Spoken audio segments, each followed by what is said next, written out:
I'm a big believer in kind of showing my face even for Zoom lessons with students. Hi everyone, good evening. Thank you. Very honored to see a room full of people here. And yeah, I'll get started in just a minute. But to give some context, I teach at NUS at a college which is defined by its mission to sustainability education. You can see the college in the background. It's beautiful. It's right next to the ridge on campus. And yeah, I'm here to share with you some of the things that I've learned from living in Singapore from my students. And I'm hoping to then hopefully hear from you in terms of questions. So we'll keep it engaging. I keep your questions coming, and I hope to be able to address them at the end of the talk. Yeah, I'll go ahead and share my screen now, and we can get started. Um, just one second.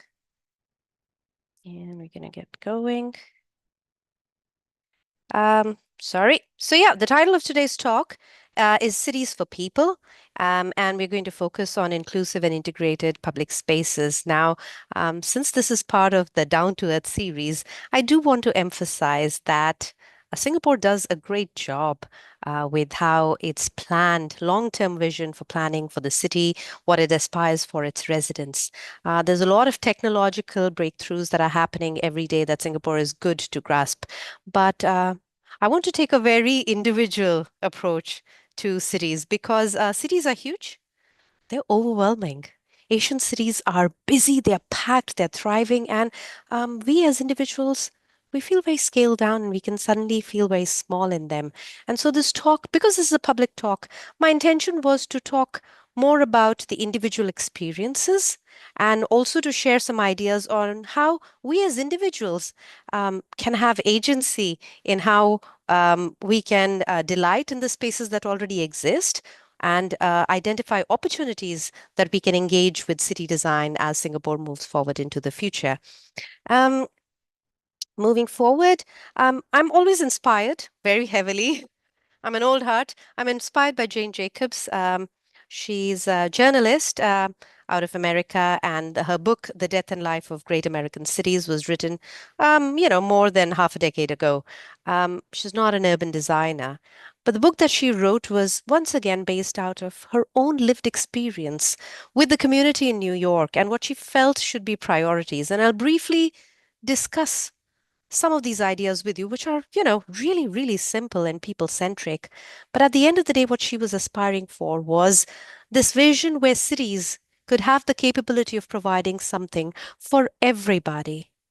But she also believed that that would be possible only when there is some participation by the people for whom these cities are being created. And I know I'm an architect, and for the longest time, the idea of what cities should be shaped like has been within the purview of architects and urban designers. But there has been a parallel school of thought where it's been well established that involving the end stakeholder, the user, people, is very, very important for the design and long-term sustainability of what our cities should do for them. So yeah, just a brief overview of the talk. This is a very big introduction just given a minute ago. I'll add to that with just one thought, and then we'll shift to why the focus on cities. When we talk about sustainability, why are we talking about cities per se? And then with some public spaces examples in Singapore, I'll discuss some key concepts.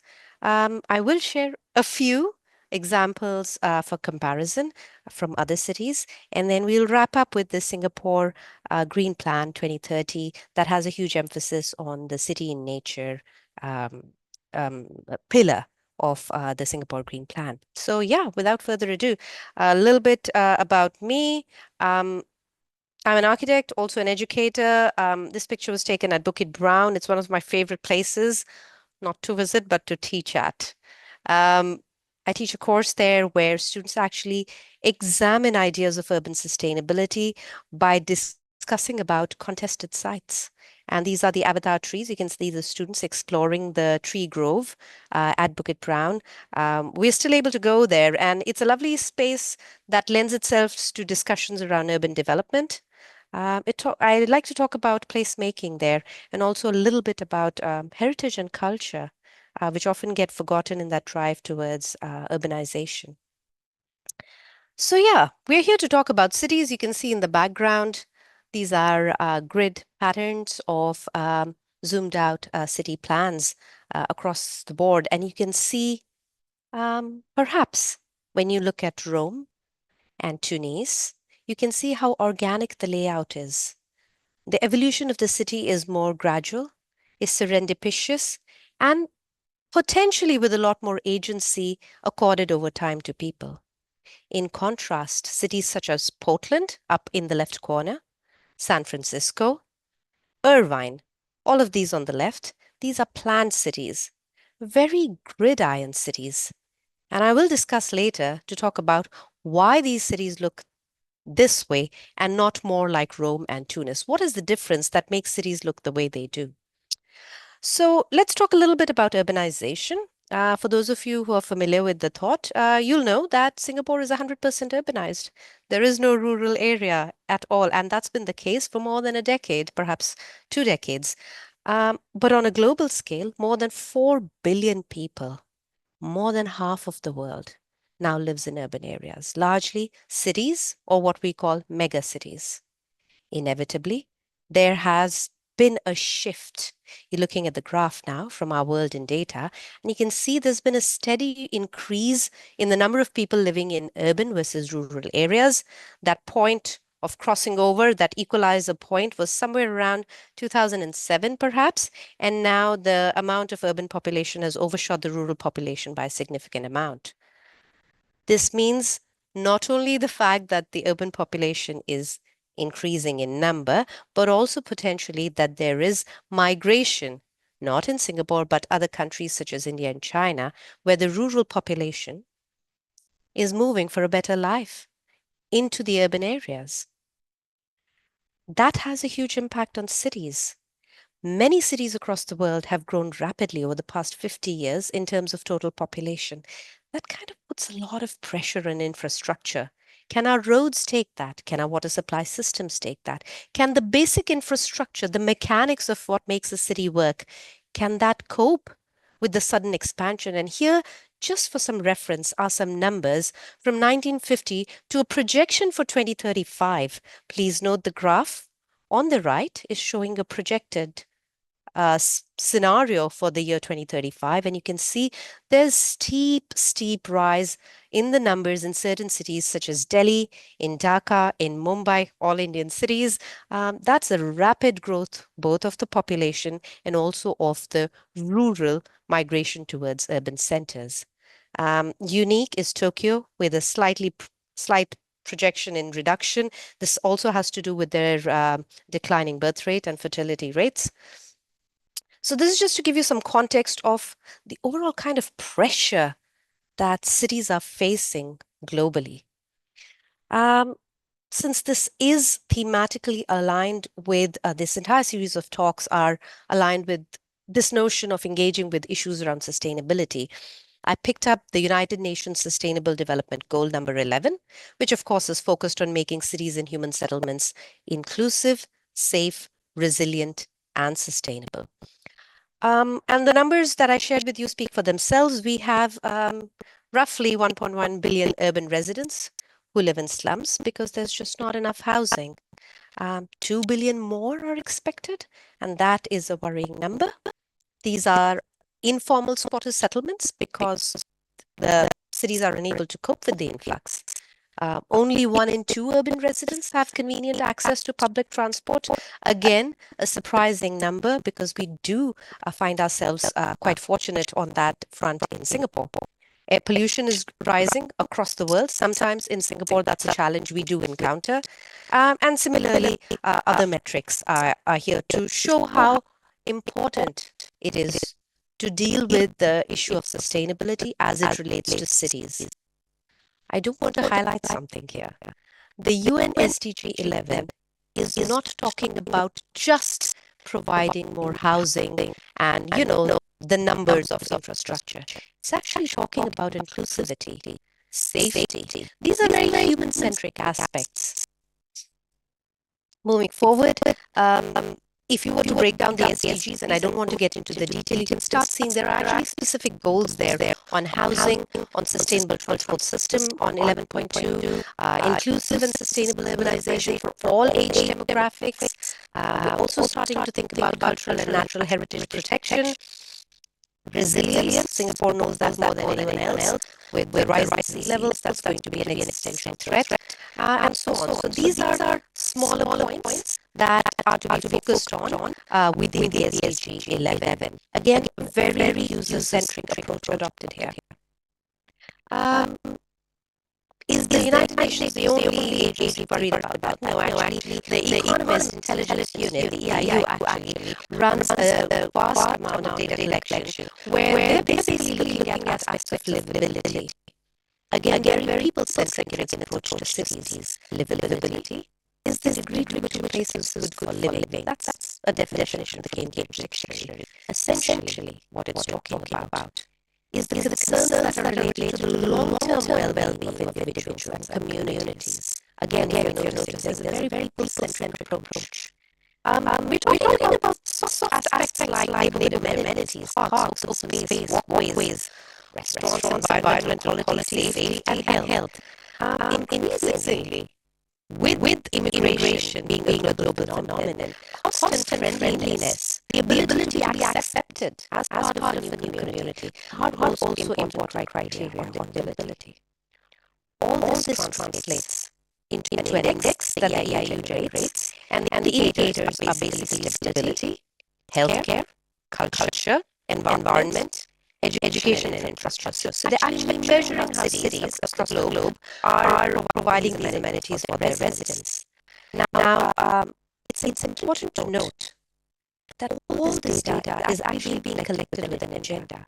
Cities are economic powerhouses.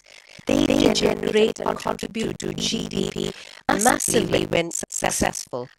Singapore is one great example, but across the board in American cities, you do hear about how disproportionate the contribution of successful cities can be, such as New York and San Francisco, to the overall country's GDP. So cities are more than places that we live in. For the longest time, they have been hubs of economic powerhouses that push through and can, make a big difference to how a country is doing. Now, these indicators help attract global talent, human resources valuable. Students, when they graduate from university, they have a choice of where they'd like to stay. And some of these criteria are quite important, and Singapore is very fortunate to be ranked really well on a lot of these indicators. The city rankings, this is just to give you a quick overview. This is from the 2022 City Livability Index. And there's a little bit of a blue and orange divide, as you can see. The global north clearly benefits from a lot more cities that are higher in the rankings. And the global south, due to various reasons, including climate, including political strife, including matters of stable governance and everything that comes with a strong GDP and its contribution to resident well-being, can see there's a little bit of disparity there with a lot more focus up here in the global north. That's quite inevitable as you look at just possible GDP numbers. With all that background and the idea that while cities are economic engines and powerhouses, when we define livability, when we talk about the sustainable development goals, it's very people-centric. I want to share this background photo with you and take a minute. When we think about cities, unfortunately, for the past decade, city form has largely not been defined by how people want to use it. Unfortunately, being economic drivers, the design of a large number of cities, and we can go back to the maps that I was showing you where Rome looks very different from Irvine. It's because cities increasingly have been designed for the car, for the automobile, for the efficient movement of these automobiles through the cities.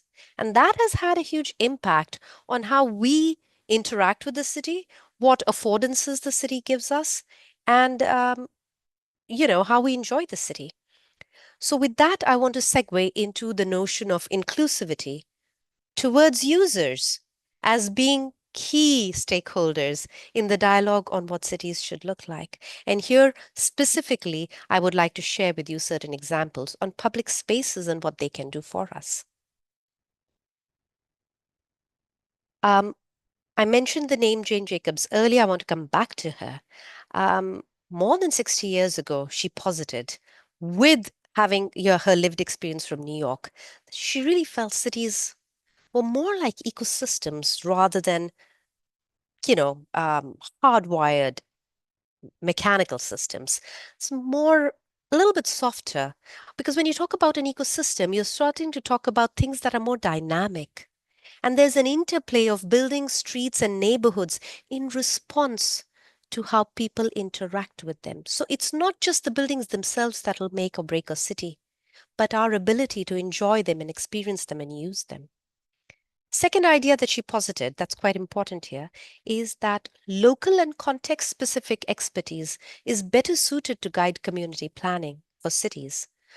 We can hire the best architects and urban planners, but if they're not attuned to the nuances of enjoying a lovely meal in the hawker center in the neighborhood, perhaps your neighborhood might not benefit from that contextual design solution. Mixed use, again, she was a big advocate for that, and we see that in Singapore playing out live. Singapore developed with perhaps Orchard Road as, the center where all the shopping was, and then the central business district is where all the offices were. And then if you wanted to live, you went to the East Coast or you went to the West Coast or to, the heartlands, and that's where people's homes were. We had a divide between where you live and where you work. But traditionally, we have always, except for the past perhaps a few, not even a few hundred years, before that, we have always lived where we have worked. The commute has been based on how far you can walk. And the idea that Singapore is actually going back to introduce Singapore different districts which have mixed use, where you have neighborhoods that are self-sufficient, that we have offices. Changi Business Park is a great example where you can live and work within the neighborhood and you have places to enjoy there. So that live, work, play model is starting to come about, which is heavily built upon her idea of mixed use. And lastly, she really did believe that if we were to espouse the first three, we would be able to push for local economy, the corner shop, the mama and papa shop, as being able to withstand the pressures of the larger business conglomerates. So, with this structure in mind, I'd like to begin with the focus on public spaces, and I have examples here from Singapore that talk about how spaces in cities, public spaces in cities, can cater to different users that are very people centric. And the idea for that is not just this glorified aspiration of how a perfect city should be. Your tax dollars pay for public spaces. Public spaces are an important public asset and therefore must benefit the greatest number possible. It can create opportunities for its residents, again, stemming from the idea that this is a public asset. And here it drives from the idea of inclusion, the idea that if it is in fact a public asset, and if public spaces are in fact funded by public taxpayer money, then this is a free, valuable resource that everyone should have recourse to, especially in neighborhoods perhaps that may be otherwise marginalized. I love sharing this picture. It's taken in Bishan Park. These are my students, and some of the work that I'm now going to be sharing with you is actually done by students. So I do want to give them a shout out. These are students crossing the stepping stones at the Bishan Ang Mo Kio Park, and in the corner there, you can see a heron chilling out, enjoying nature. So let's take a look of what we're trying to say. Spaces that are inclusive, public spaces that are inclusive and well designed, will typically help to bridge people with nature. Um, in Bishan Ang Mo Kio Park, you have the opportunity to touch, see, feel, and remember and connect with spaces in a way different than a traditional canal would otherwise allow you to. Your ability to interact with wildlife at close quarters is also enhanced. This is a very different kind of a public space that has been created, as against the typical park where there are specific activities that one does. There's a great enjoyment for wildlife interacting with humans and humans interacting with wildlife. Truly an inclusive space. Again, staying with Bishan Park, and again, I want to emphasize these are ideas and thoughts that students have shared for this presentation. We want to go beyond the idea of spaces just being functional. We want to be able to increasingly, like in places such as edible gardens, we want to be able to smell the herbs. We want productive landscapes. There is research that talks about children, if they're able to engage with nature. Here, the example is water. If you can dip your hand into it, if you can try and catch the fish, your ability to respect the water, the cleanliness of the water, and water as a natural resource is just going to be so high, which is so important to drive messages of sustainability. So, learning has to begin young. This is taken from the NPark's vision on fostering biophilia and stewardship. Increasingly, you see pop up community gardens everywhere. The idea is instead of government knows best, we start offering plots where residents can take ownership, a sense of responsibility for that little garden. It also helps drive a greater awareness of where food comes from, and with that, potentially the ability to be more respectful towards the food and reduction in food waste. So, small gestures in the urban built environment, very people centric, but having many trickle down effects in the larger community. This picture is actually taken today. We were visiting a building in the Central Business District, the Capita Spring building. And I love the fact that the hawker center there, which is the old Golden Hawker Center, has actually been retained as the new Market Street Hawker Center. And there's this shop there where this traditional fritters are being fried by hand. Again, in this drive towards urbanization, towards high efficiency, sometimes the softer aspects get left behind. And it's important to remember, and it's also part of the SDG 11 goal, is how can we preserve and move forward with cultural and historical preservation in mind. And our foods are really important to us and define us as a people in Singapore. Other cities have similar aspects to their rich heritage as well. It's a people-centric approach to city design will respect and honor these elements of people's daily lives as well. Um, when we talk about streets as public space, the other reason why streets actually are quite important are largely because they are the largest percentage of public property. If you do an analysis, we built a lot of roads to move our cars. And then we put little sidewalks and streets by the side of them.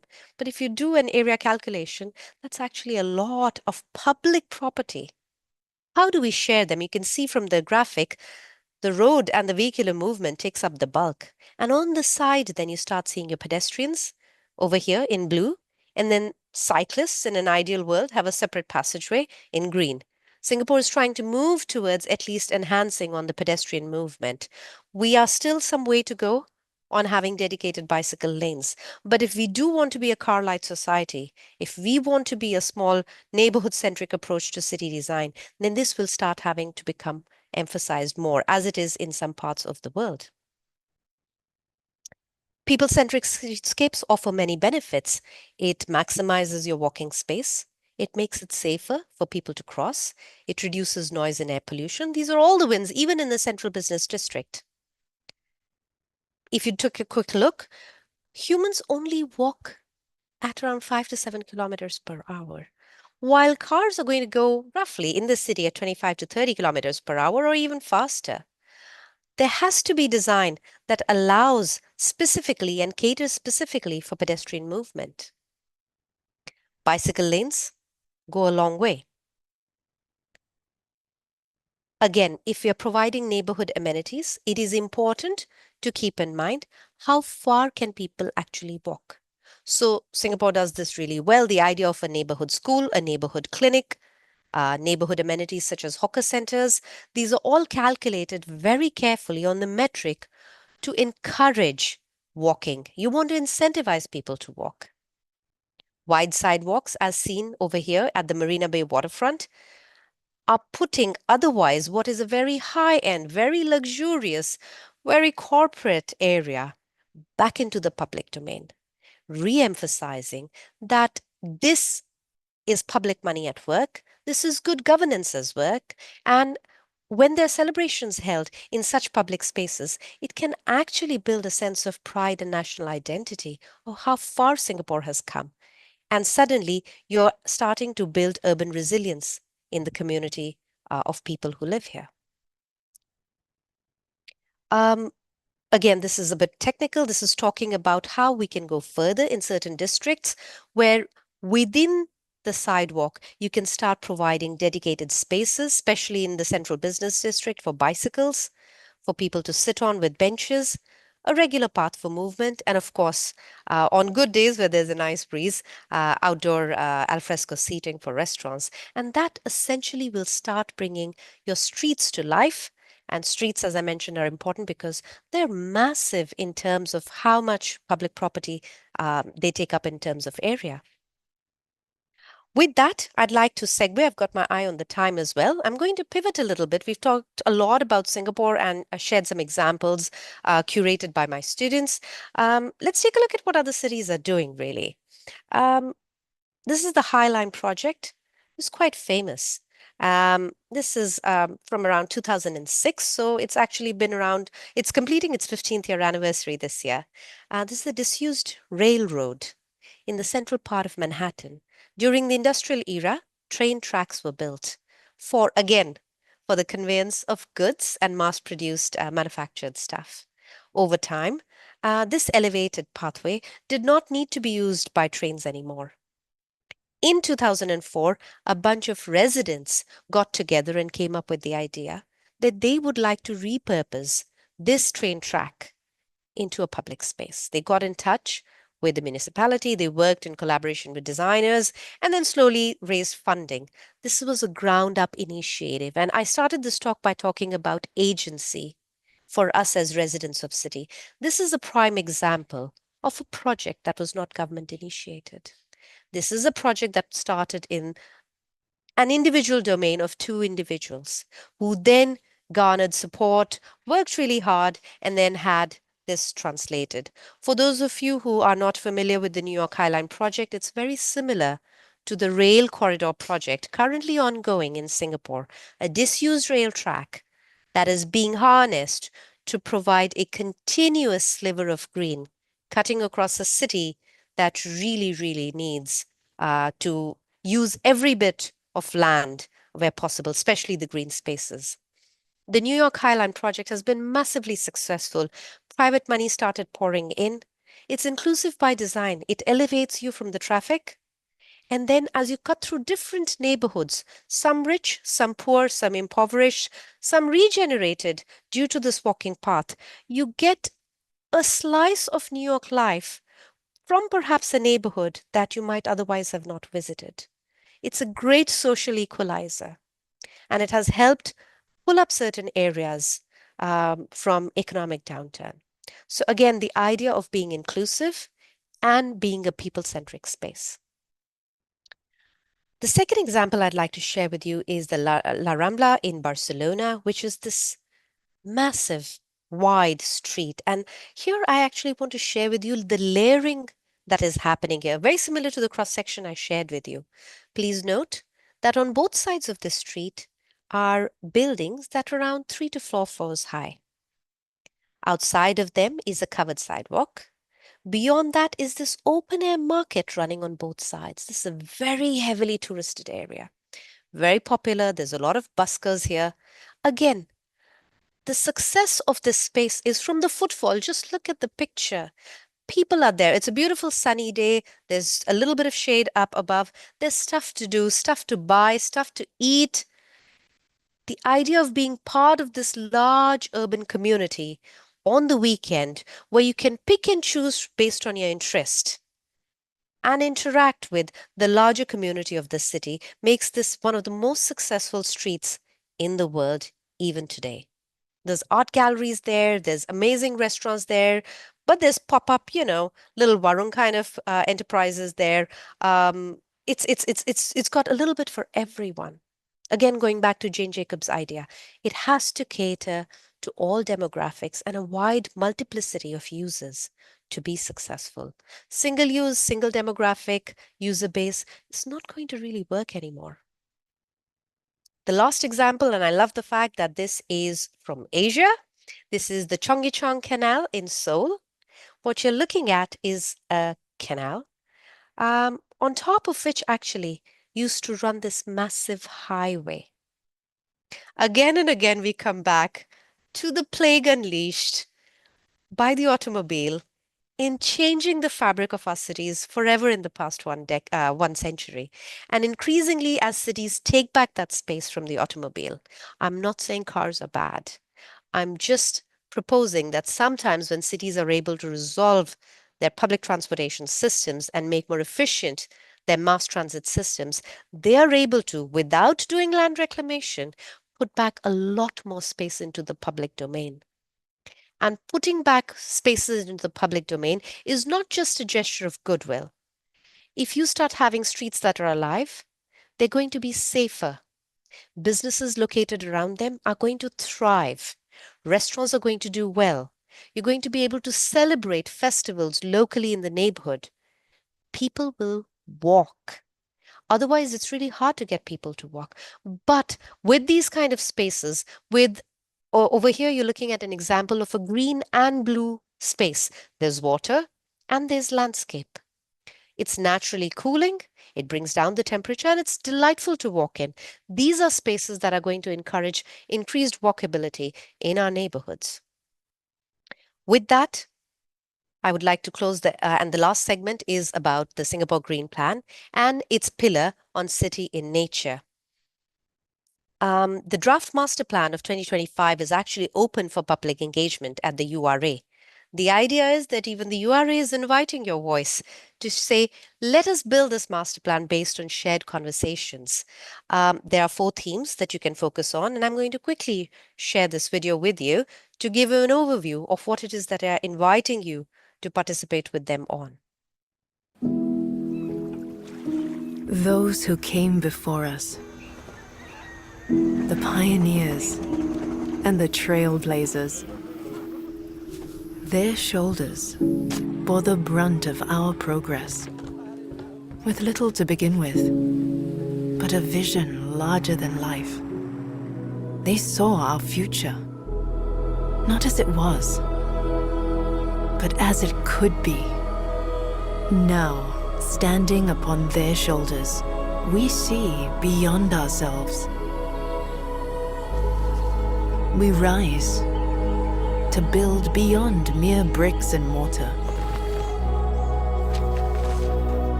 We strive to create and share, even with limited land. We adapt, and we protect what we hold dear.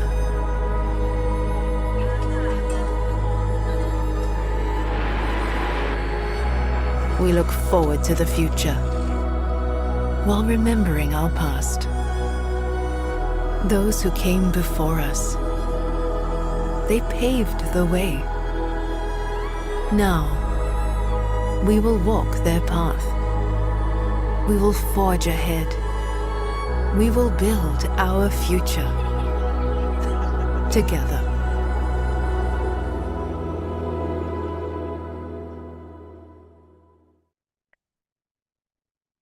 For those of you who are wondering what the purpose of sharing this video is, this is publicly accessible from the URA website. My main motivation is, which I share with my students, is this is an open invitation to have your voice heard. If you have an idea, if you know there is a specific context to your neighborhood, don't underestimate the value of your own idea as a resident of that neighborhood. Do not underestimate the value of the insight you have as a user.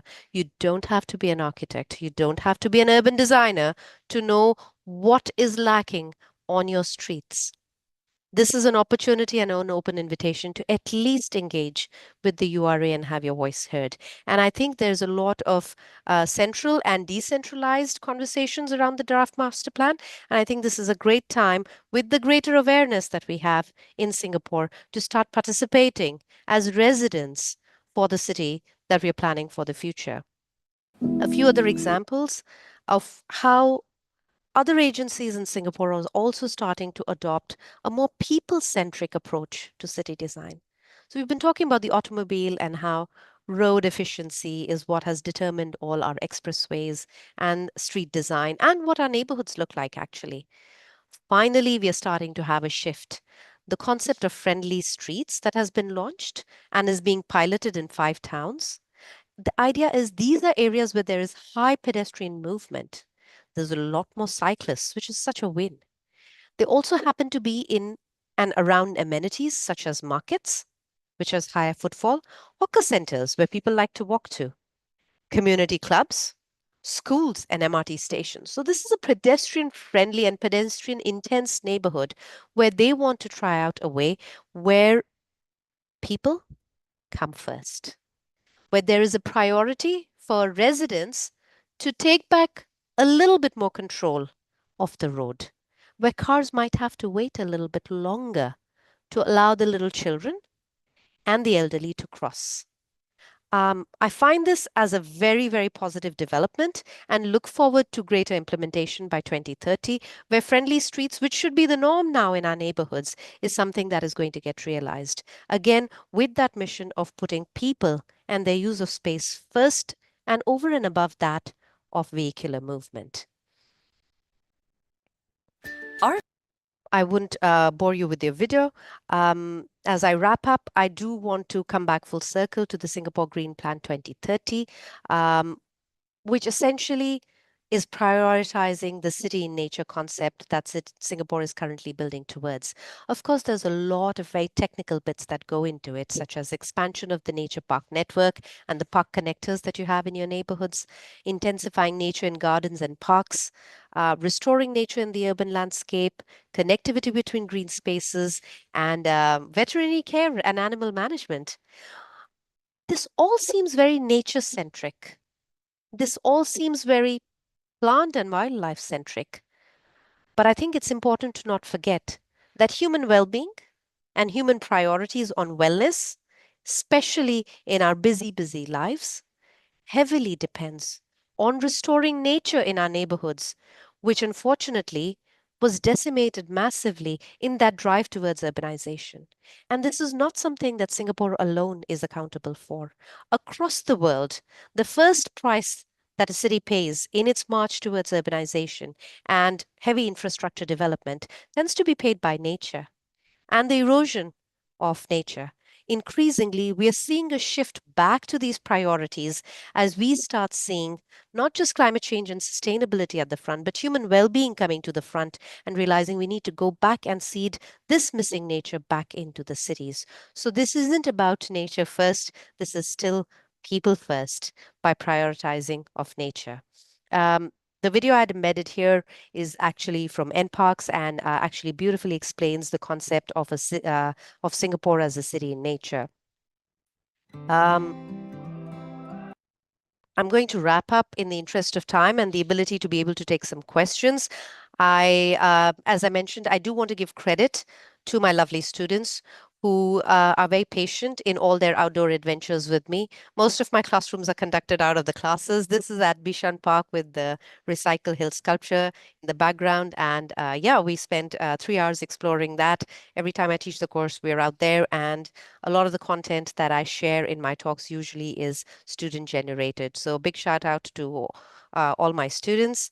And yeah, I am going to open for questions now. Thank you.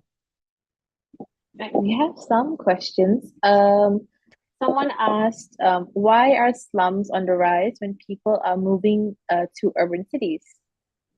Oh, that's because housing capacity built by both government and private sector is unable to cope with the demand that happens when there is rural to urban migration. So settlements start cropping up primarily due to a lack in supply.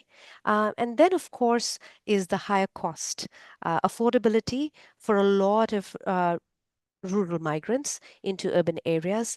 Unfortunately, a lot of cities don't have the safety net of the HDB that Singapore has, and therefore, access to housing in terms of supply and price both lead to a greater number of rise of slums and squatter settlements. Let me see. Okay. Someone was saying also it's a bit saddening that increasing rent is making a lot of decades-old shops close down, which I think is definitely the case in the past like 5 years. Wasn't this week alone? One of the older shops, I believe it was an auntie who was selling like old traditional what do you call this? Sweets, I think, with Chinese sweets and all that.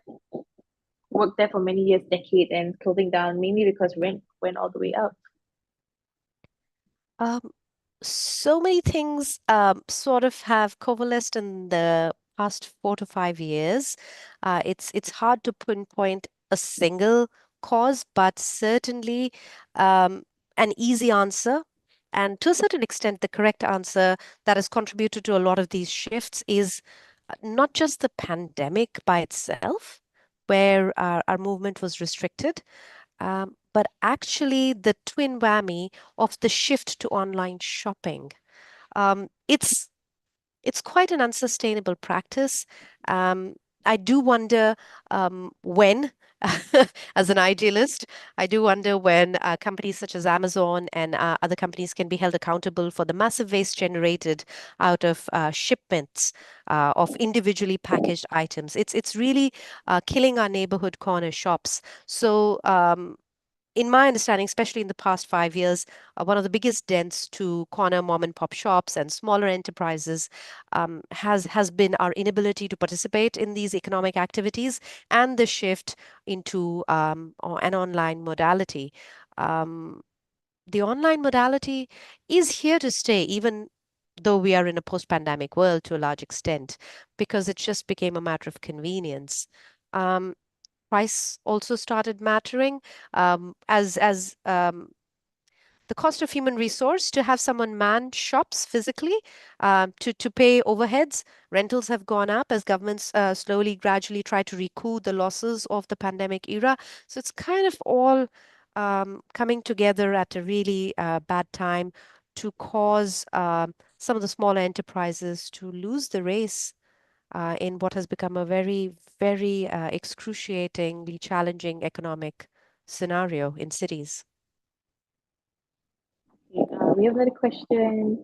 How should cities balance cultural preservation versus economic progress? Example, all buildings that are of cultural significance but are space consuming. Um, to borrow a phrase from Jane Jacobs, actually, she heavily argued, and again, I'm not saying it's valid in today's day and context, especially for Singapore, but she did say that as we plan for new purposes, old buildings should be repurposed, and the United Nations Charter on Heritage Conservation, etc., heavily lends itself towards discussions around repurposing of heritage buildings, not just for the cultural aspect, but simply for the embedded carbon in it. And as embodied carbon increasingly becomes, sorry, this is a bit technical. Um, Buildings have materials. When you do an en bloc, you break down all that. And that sometimes, all that broken up material either can go to landfill, seldom is it repurposed. It has a heavy duty price to pay for the planet in terms of the carbon that is stored in it. Um, the math on it is quite clear. If we want to reduce how much embodied carbon we are wasting in the building sector, repurposing of heritage buildings is really important. Now, of course, technological advancements, desire for new technologies and new amenities, efficient air conditioning, cooling, lighting, all of that can make it challenging and at times financially difficult for all of this heritage to be saved. Um, it's a case by case approach. and it's a context-driven approach. To give an example, in London, where a large number of the buildings in the city are actually classed class one, class two, class three heritage. And the amount of change that you can do is limited by the code. Singapore has a far more generous and accepting code.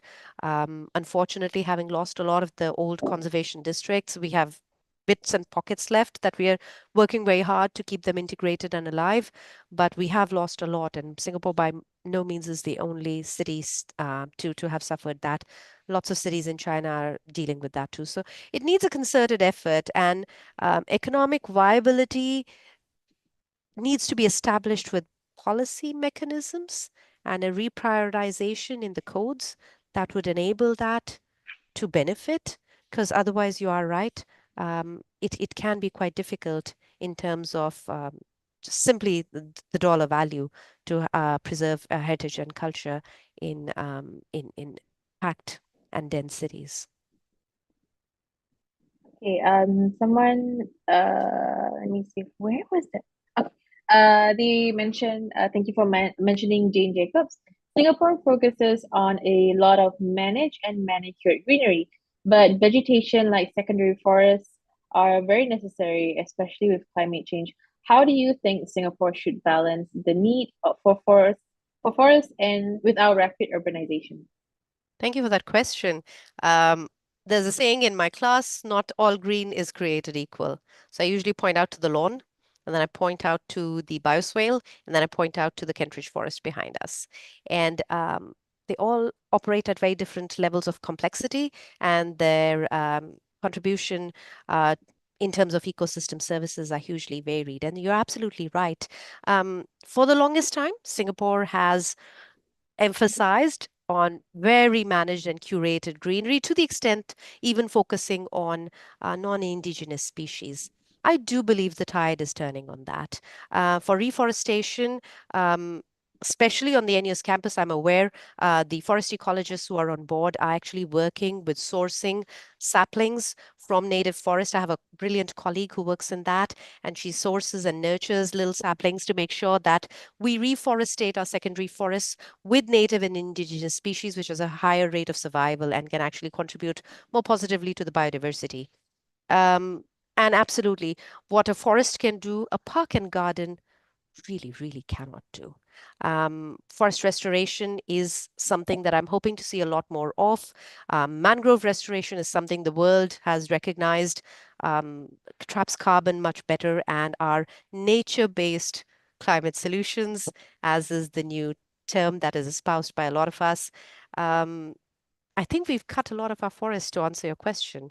Can we turn the tide on that? Not entirely. Can we go back and intensify the presence of native species in our forests? Yes, we can, and we're working on that. And can we ensure through the NPark's current model, the newest one, to start establishing buffer zones around the forests? Because if you have a secondary forest that is in very close proximity to a highway, um, it's really going to suffer. Both the plants, but also the animal species there are going to have a rough time. So the addition of buffer zones between these secondary forests and before it becomes, complete urbanized area, I think the addition of those buffer zones that is currently underway should also help. So I think we have to take an all systems approach and intensifying native species, protecting what we have left, but building up further on that, and certainly moving away from non-native landscapes into native self-sustaining plant species. In the interest of time, we'll probably take maybe three more questions. So I'll just randomly choose some. Okay, someone asked, how can we measure the success of some of these inclusive initiatives? For example, like friendly streets or something like you just said, the buffer zones. Um, I think one of the ways to measure a friendly street is waiting time at the sidewalk, noise. These are all measurables and quite immediate ones. They're, of course, longer term measures. Waiting time to cross the road, number of accidents, or there are um, the amount of the duration of time allowed to cross. Um, mm, the impact of friendly streets on walking distance to key amenities. So sometimes crosswalks are very far apart. So I have to take a long loop to get to my community center. But a neighborhood which has friendly streets will ideally provide me a priority, and therefore my pedestrian crossing will actually be nearer, thereby reducing my travel time to some of these amenities. So these would be certainly some metrics that you can start measuring straight off the bat. Okay, on the topic of repurposing buildings, City Sprouts in Pasir Ris houses various organizations in an old primary school compound. It's really amazing. It's like a old meets new kind of thing. I think a lot of buildings these days are trying to be repurposed. We have a lot of old schools that I see like Yeah. abandoned. I'm guessing they do have plans for those. So yeah. Uh, Um, should there, sorry, were you saying something? no, I think Okay. that's a step in the right direction. Okay, should there be an effort to reduce the amount of parking, surface parking? Example, the parking lots of at parking lots at surrounding HDB blocks and street side parking at heritage areas like Chinatown and Little India. Um, I think that is a conditional response. So, if the metrics are trending towards a reduction in car acquisition in a particular neighborhood, like actually I see in my backyard right now, certainly the need to repurpose the car park is something that's very valid. I'm a big believer in sort of not doing a top-down approach. A good survey, stakeholder engagement on current numbers, projected numbers on number of cars and parking requirements, and then based off of that, so that it doesn't seem that, there's a planner who got up, someone in LTA got up and did some counting and said, okay, no more cars, and that's the decree. Cars are already expensive, so if there is a trend towards uptake, you know, the uptake is going down, then certainly that number speaks for itself. In conjunction with the provision of perhaps, let's say, a new MRT line that suddenly reduces the walking distance or the commute time through a shuttle bus to take you to the MRT. So if those things are also starting to come into play, then certainly you have a perfect case scenario where you can argue for the car parks to be repurposed because effective travel time using the mass rapid transit in busy areas is going down with as the MRT network expands. So for sure. Okay, last question of the night before, as usual, NLB has to, do our resource sharing. As we strive for a city in nature, how do we prevent ourselves from creating exclusive hierarchies of what natures we choose to value? Example, high-tech, well-manicured flora versus wild nature that would develop naturally and prioritizing more charismatic fauna over the ecologically key species. Ah, okay. Um, it's It's a nice question that requires a little bit of a nuanced response, similar to the idea of can we preserve all heritage, and then who gets to decide what's valuable?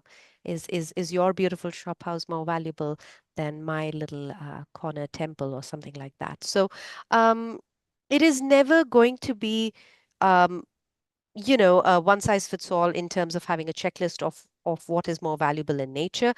But more importantly, I think as there has been a time, especially in the past decade and a half, where we've looked towards technology to give us solutions, but increasingly across the globe, but also in Singapore, we're adopting the idea that nature has these solutions. Can we work with them? So, therefore, the term nature-based climate change solutions. And with that, inherently, the priority goes to native, indigenous, multiple use rendering biodiversity that, is layered. And the idea of someone else prioritizing what they think nature is versus mine will no longer be valid because it will be evidence based. what works best for the context of Singapore. If you're trying to work with water retention near a river, then the plants that have the best roots in order to do that and who are the best in flood and drought resistance, that species is just naturally going to win. And so, while it's not technology based, it's a science based answer, it's an evidence based answer, and therefore is not subject to preferences by, certain group of people versus the other. Um, at the end of the day, we have to put ourselves as a part of nature and not outside of it and see what works best.